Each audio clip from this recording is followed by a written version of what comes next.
I remember when I was a little kid, when I was in pre-K, middle school, elementary, every single day was almost the same. I would come home, grab my phone or my iPad or computer and play on some video games. Like when I was a little kid, I would play like the cute car wash video games where you scrub off all the dirt on the car.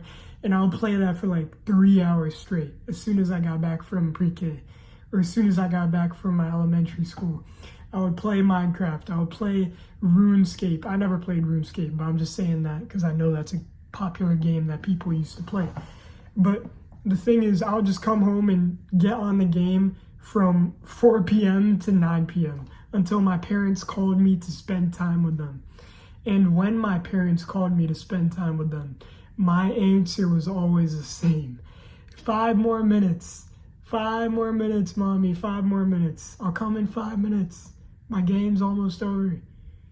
After not spending the whole day, after not even getting out of my room, I deprived myself of bathroom breaks, of eating food. I would only come out of my room whenever my parents wanted me to, whenever they called me, whenever they had something for me to do or something that they wanted to show me. And this is something I regret the most from my childhood. If I could do anything by going in the past, it would be to stop playing video games, because I wasted so much time not with my family. I wasted so much time not building a relationship with my mother, with my father, with my little brother. Instead of being on these games and developing myself in my relationships, I was just wasting time. I was letting time go by through the instant gratification. Like these video games, these little toys you're playing with, yeah, they're good to keep you busy. That's why you see kids at the restaurant with iPads and they're watching like Shark Baby on the iPad. That's why you see people who give their kids something to do. They give their kids a phone, they give their kids an iPad. But you have to learn that this will not solve the problem. This will not solve the problem this won't solve the root of the problem, which is the kid needs to learn how to be on their own. They need to know how to be bored. There's a very short 30-second to 1 minute practice I'm going to show you right now that actually changed how I actually spend my time. It was so drastic because like once I went through this process, once I did this little exercise, it actually changed the rest of my life, the way I viewed the world, the way I spend my time every day. It just changed my whole life, all right? So right now I want you to close your eyes and think of a loved one you have, okay? Think of someone you love in your life, okay? I'm gonna think of my mom. Now, everyone dies.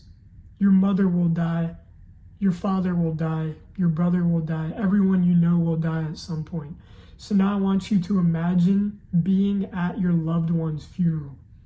I'm imagining being at my mom's funeral right now. And when I did this for the first time, I never thought of this before because I read in some book on this practice. It's called Death Meditation. And this gives you a newfound appreciation for your loved ones.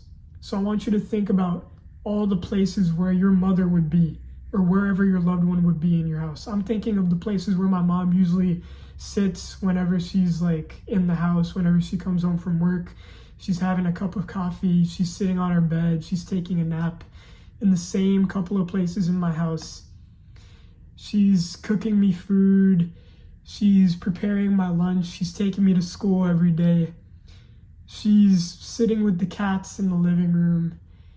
And then think of all those things where she isn't there. Think of all the times that she won't be there.